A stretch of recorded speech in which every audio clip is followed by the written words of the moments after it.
വളരെ വിശേഷപ്പെട്ട ഒരു ദിവസമാണ്. നമ്മുടെ പാണ്ടക്കുട്ടന്റെയും കുഞ്ഞിപ്പെണ്ണിന്റെയും അമ്മയ്ക്ക് ഇന്ന് ചെറിയൊരു സർജറി ഉണ്ട്. നമ്മൾ ഇവളെ സ്റ്റെറിലൈസ് ചെയ്യാൻ തീരുമാനിച്ചിരിക്കുകയാണ് കേട്ടോ. ഈ ഒരു കാരണം കൊണ്ട് തന്നെ ഇന്ന് ഉച്ചയ്ക്ക് നല്ല വൃത്തിക്ക് ഇവളെ കുളിപ്പിക്കാൻ പോവുകയാണ്. ഇവളെ കുളിപ്പിക്കുന്നത് കണ്ടിട്ടുള്ള പേടി കൊണ്ടാവണം നമ്മുടെ പാണ്ടക്കുട്ടൻ ഈ ഏരിയയിലെങ്ങും അടുക്കുന്നില്ല. ഫീമെയിൽ ഡോഗ്സിനെ സ്റ്റെറിലൈസ് ചെയ്യുന്നത് കൊണ്ട് അത് പ്രസവിച്ച കൂട്ടത്തില്ല എന്ന് മാത്രമല്ല, പട്ടികൾക്കുണ്ടാവുന്ന ബ്രസ്റ്റ് ക്യാൻസർ പോലുള്ള അസുഖങ്ങളും മാറി നിൽക്കും. ഈ ഒരു സർജറി വെറും 2 മണിക്കൂറത്തെ കേസാണ്. ഇത് കഴിഞ്ഞാലുടൻ നമുക്ക് പട്ടിയെ വീട്ടിൽ കൊണ്ടുവരാം. എന്നിരുന്നാലും ഇവരുടെ ബോധം തിരിച്ചു വന്ന് കറക്റ്റ് ഓക്കെ ആയി വരാൻ കുറച്ച് മണിക്കൂറുകൾ എടുക്കും കേട്ടോ. ഇന്ന് രാത്രി 8 മണിക്ക് ഫിക്സ് ചെയ്തിരിക്കുന്ന സർജറിക്ക് വേണ്ടി ഇന്നത്തെ ദിവസം വളരെ ലൈറ്റ് ആയിട്ടാണ് നമ്മൾ ഇവൾക്ക് ഫുഡ് കൊടുത്തിരിക്കുന്നത്. രാത്രി ഒരു 7:30 മണി ആയപ്പോഴേക്കും നമ്മൾ ഇവളെയും കൂട്ടി ഹോസ്പിറ്റലിലേക്ക് പോകാൻ പോകുവാണ്. വീട്ടിൽ വന്ന് കയറി ഇത്രയും കാലത്തിനിടയ്ക്ക് ആദ്യമായിട്ടാണ് കേട്ടോ ഇവൾ നമ്മളെ കൂടെ കാറിൽ പോകാൻ പോകുന്നത്. ഇനി ആദ്യത്തെ ഉടമസ്ഥൻ ഇതുപോലെ കൊണ്ടുപോയി കളഞ്ഞത് കൊണ്ടാണോ എന്നറിയില്ല, വണ്ടിയിൽ കയറ്റിയപ്പോഴേക്കും ഇവൾ നല്ല കരച്ചിലായിരുന്നു. എന്നാൽ കുറച്ചൊന്ന് ഓടിക്കഴിഞ്ഞപ്പോഴേക്കും ആശാത്തി ഗ്ലാസിൽ കൂടി ചുറ്റുമുള്ള കാഴ്ചകളൊക്കെ കണ്ട് ഒന്ന് കൂളായി. കുറച്ചു നേരം കാഴ്ച കണ്ട് തളർന്ന ആശാത്തി പിന്നെ വണ്ടിയിൽ അങ്ങ് കിടപ്പായി. അപ്പോഴേക്കും നമുക്ക് എത്തേണ്ട ക്ലിനിക് എത്തിയിരുന്നു കേട്ടോ. വർക്കല പഴയ ചന്തയിലുള്ള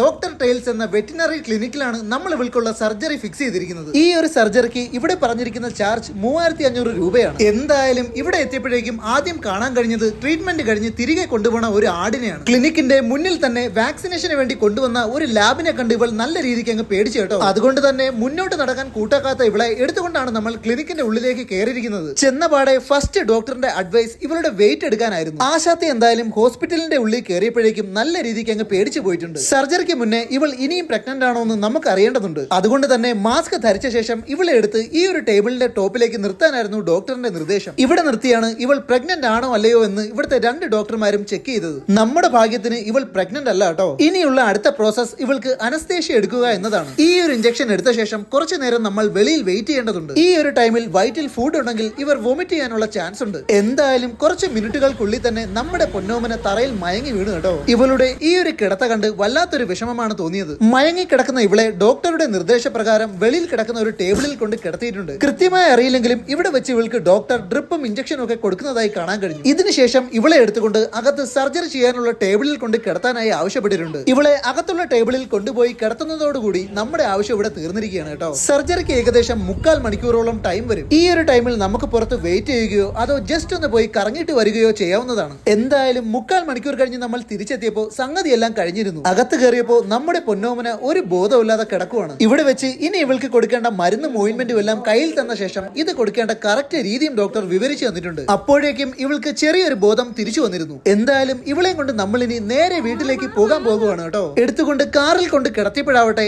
ആശാത്തി നല്ല ഉറക്കത്തിലേക്ക് തിരിച്ചു പോയിട്ടുണ്ട്. വണ്ടി ഹമ്പ് ചാടുമ്പോഴോ ബ്രേക്ക് ചവിട്ടുമ്പോഴോ ഒന്നും ആശാത്തി ഒരു വകയും അറിയുന്നില്ല. പക്ഷേ വീട്ടിലെത്തിയ ശേഷം ഇവളെ കാറിൽ നിന്നും എടുക്കുമ്പോഴേക്കും ഇവൾ കണ്ണു തുറന്നിട്ടുണ്ട്. ഇന്നത്തെ ദിവസം നല്ല കെയർ വേണ്ടത് കൊണ്ട് തന്നെ ഇവളെ കാർ ഷെഡിൽ കിടത്തുന്നതിന് പകരം നമ്മൾ നമ്മുടെ സിറ്റ് ഔട്ടിലാണ് കിടത്താൻ പോകുന്നത്. എന്തായാലും ഇവിടെ കിടത്തി കുറച്ച് സമയത്തിനുള്ളിൽ തന്നെ ഇവൾ പൂർണ്ണമായും വീണ്ടും ഉറക്കത്തിലേക്ക് പോയിരുന്നു. ഇന്നത്തെ രാത്രി ഇനി ഇവൾക്ക് ഫുഡോ മെഡിസിനോ ആവശ്യമില്ല. പിറ്റേന്ന് രാവിലെ വന്ന് കതവ് തുറക്കുമ്പോൾ നമ്മൾ കാണുന്നത് ഉണർന്നു കിടക്കുന്ന ഇവളെയാണ് കേട്ടോ. ആശാത്തി എന്തായാലും പഴയ പോലെ മിടുക്കിയായി വരുന്നുണ്ട്.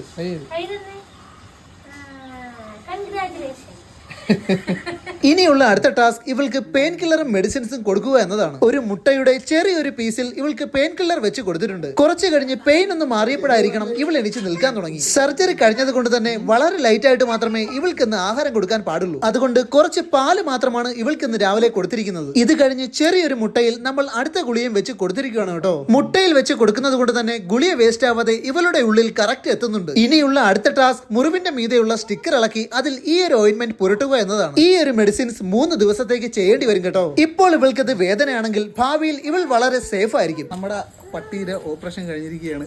സംഭവം വേറൊന്നുമല്ല, സിമ്പിളാണ്. പെൺപട്ടി വളരെ മിക്കവാറും കൊണ്ട് കളയാണ് ചെയ്യുന്നത് കേട്ടോ. അങ്ങനെ കൊണ്ട് കളയേണ്ട ആവശ്യമൊന്നുമില്ല. ഇത് ചെയ്ത് കഴിഞ്ഞാൽ പിന്നെ ഒന്നും പേടിക്കേണ്ട, പെറ്റ് കൂട്ടത്തില്ല. അപ്പോൾ എന്തായാലും അവൾ ഹെൽത്തിയാണ്, ഓക്കെയാണ്. അപ്പം വേറെ പട്ടിയുള്ളവർ ചെല്ലുന്നെങ്കിൽ കറക്റ്റ് ആ ഹോസ്പിറ്റലിൽ ചെല്ലാൻ കേട്ടോ. നല്ല ട്രീറ്റ്മെൻറ്റാണ്. ഓക്കെ.